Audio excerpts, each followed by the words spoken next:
Okay, so what I'm going to do in this video is react to my white collar boxing fight. So I have had my fight in November 2022, so quite a while ago now. What I'm going to do in this video is just rewatch this fight, essentially react to it and give you my opinion on the things that I've done well, things that I could have done better, and essentially just critique it. Obviously, I'm not a boxing expert. This is the only fight I've ever had, and I haven't been training for that long either. But I'm going to try my best to give you my opinion and try my best to critique it as much as I possibly can. So what I'm also going to do is kind of talk about the feelings that I had during the fight, before the fight, and also talk about my game plan. So to begin with, obviously the way it works with these fights, you get matched up against someone that you're training with. So we had a group of, I think maybe it was like 50 of us training together. And from those 50 people, you fight against someone else. And with me, I got matched up against someone, but while you are training, obviously you do spar against a couple of different people. Most people really that are your weight or similar to your weight. However, this guy is one of the only few guys that I haven't really sparred against. So I haven't sparred against him. So I thought to myself, I don't really know what to expect against this guy. One thing I had is I had the reach advantage. I was quite tall. I'm quite tall and thin, generally speaking. He was a bit shorter than me, so I thought, okay, what I'm going to do in this fight, I don't know what this guy's got to offer, so I'm going to take the center of the ring and just start by doing some straight punches, especially jabbing at the first round, and just take it from there really, and just see if maybe after I've seen how good he is and what he's good at and figured him out a little bit, see if I can get a bit more aggressive. So obviously the way it works in this is they have a GoPro in one of the corners in the ring, and this GoPro records the video footage, and this video footage gets uploaded to YouTube. So every time you fight as well, especially with ultra white collar boxing, I don't know about the other organizations, but they always upload it. So this is something you'll be able to rewatch forever. Maybe you can show it to your friends and family, which is, I think, is really cool. But yeah, this is what happened with me as well, and this is the video that I'm going to rewatch. However, though, before I get into it, I have done another video where I talked about my experience, what it was like for me to go through white collar boxing. What I have done is talk about the whole process, what it is like, what it involves, what it was like for me, and kind of how hard it is in general. So if you are really considering signing up to white collar boxing, make sure you watch that video first. Also, I mean, if you want more context for this video, then watch that also, because in that video, that's just me explaining to you what it is like and the process, and just giving you the story of what it's like to go through the whole process of white collar boxing. And this video is me reacting to the fight itself. So without further ado, let's actually get into it and let's react to this fight. So yeah, so to begin with, I kind of went in there to take the center of the ring and try and establish my dominance. He came out swinging as well a little bit. I tried to throw straight punches to begin with, jabs and 1-2s. I mean, this was only what was in my arsenal really. My hooks weren't really good enough, and I wasn't really comfortable throwing them, especially because I thought that the opponent is shorter than me, so I could get away with just doing jabs and 1-2s, and that appeared to be true. Yeah, here I tried to establish the dominance as much as I possibly could, and also like a little bit fighting on the back foot too, and going in and out. Yeah. So as you can see, it's more or less just straight punches I'm getting them with.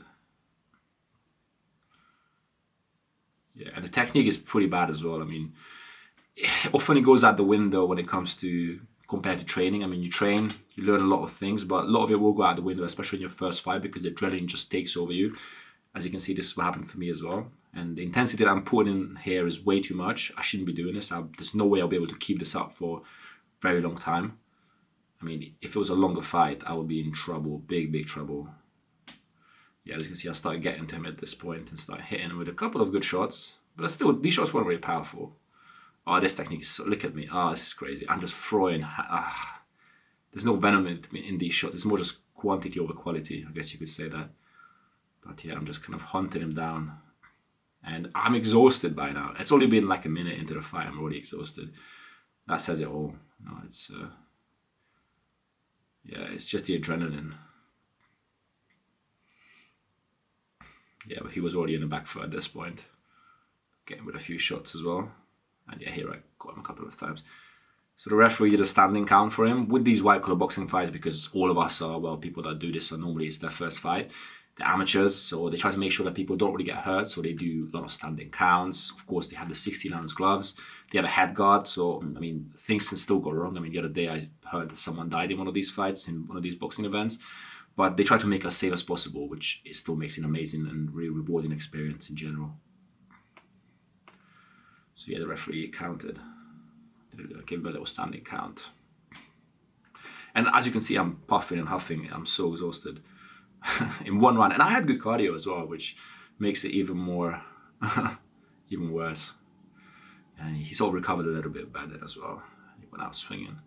The referee sort of covers up some of the footage, which is a bit annoying, but there was only one camera in one corner, so it makes sense. It is going to happen sometimes. Yeah, my technique is not very good here. See, in that shot, for example, what I've done pretty well so far, I've managed to master going in and out of range pretty well compared to how much I've trained. I mean, it's not very good, of course, but to that level, it was very useful, especially as I'm a taller fighter. So in this case, for example, I did a 1-2 on him. I hit him with that right hand. I went in range, it went out of range. So by the time he got his hook around as a counter, it was, it didn't connect with me. So that's one thing, especially as a taller fighter, it's very good to use because it's, it's good to get in range and get out of range, just to avoid the counter. It's very important. So that's one thing I've done well. Apart from that, I don't think I've done anything else that well, to be honest. It's more just my height that really won me the fight. Yeah, and that's round 1 finished. It's actually pretty cool how, well, during the round, between the rounds, you sit down on the chair, the coaches give you advice, you get to spit into a bucket, they give you some water, so it's very realistic. And you are fighting in front of like 2,000 people, which is insane. Yeah, round 2, he sort of recovered, and so did I. So he came out trying to put some pressure on me to begin with. And again, the referee kind of covers this up a little bit, which is a bit annoying. And this right hook here was actually one of the shots that hurt him a little bit. The referee kind of covered it up. But over this fight, as I was saying, it was more just quantity over quality when it comes to shots. I mean, when it comes to boxing, you kind of have to pick your punches and get him that way. But in this case, I was just throwing a lot of quantity over quality, as I was saying. A lot of punches that didn't have too much venom to them. But this was one of those shots that actually had a bit of venom and probably hurt him the most out of all my shots.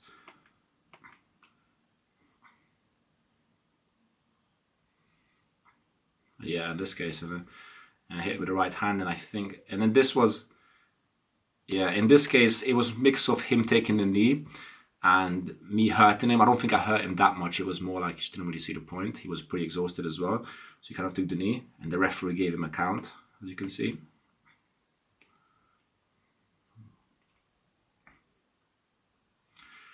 Yeah, and I think he counted like 8-9. He got up, but the referee just waved it off because he just didn't really see the point. That was my fight. And I remember when this happened, when he waved it off, I just felt amazing. All that stress and pressure lifted off my shoulders. It was an amazing feeling. And I just couldn't really wait to go back and see my friends and just have a good time after this. And having my hand raised was an amazing experience, especially in front of so many people. It felt so rewarding after all that training, all that stress. Having won my fight, it was amazing. It's a feeling that I cannot really describe. And it kind of gives you a little statue thing as well, which you get to keep forever to kind of remind you of you doing this boxing match, which is very, very cool. So that was my fight. I hope you enjoyed it. Obviously, I didn't do that well. I won my fight thanks to my reach mainly. I think my reach advantage was just too overwhelming for him. And because of this, I was able to win this. However, generally speaking, the adrenaline did take over me. This is something that a lot of people say that, oh, make sure make sure the adrenaline doesn't take over you. And I mean, for a lot of people, it's their first fight. It was my first fight for me as well. And because of this, I've never really been in many fights in general in my life. So because of this, I wasn't very experienced and I didn't really know better. So I went in there and I got exhausted after like round 1, round 2. I went way too hard. And I mean, I guess this is something that you learn with experience as well. I mean, with the adrenaline. I mean, let's say if I had 10 more fights, then I mean, the more I do it, the better you're going to get at it. And the more calm I'm going to be. But of course, with anything in life, right, the more you do it, the better you're going to be, essentially. So it's the same with boxing also. But I mean, I had a great time doing this. It's very beneficial for you, self-improvement wise. It's something you can be proud of. Even the journey leading up to the fight itself was just as rewarding as the fight itself. I mean, fight night obviously was amazing, but I just remember the little details from the training, being scared of getting into the ring and sparring, to actually getting to the point where you're actually in the ring fighting against someone else in front of 2,000 people and your friends. It is really surreal, very surreal, and I can only recommend it to everyone. So if you're really considering signing up, then please do. Hopefully this video will push you even more to do this, because it is a very good thing to do, very noble, and also just very good for self-improvement. But that's what it was for this video. I hope you enjoyed it. I generally do videos about self-improvement, so I'll talk about sports like boxing in this case, going to the gym, working out, traveling is a very good thing for self-improvement and just general self-improvement, like becoming a better version of yourself. So if you enjoy these types of videos, then make sure you subscribe to the YouTube channel. If you enjoyed this video also, then make sure you give it a like, share it, and I will catch you in the next video, which will come out a week after this one.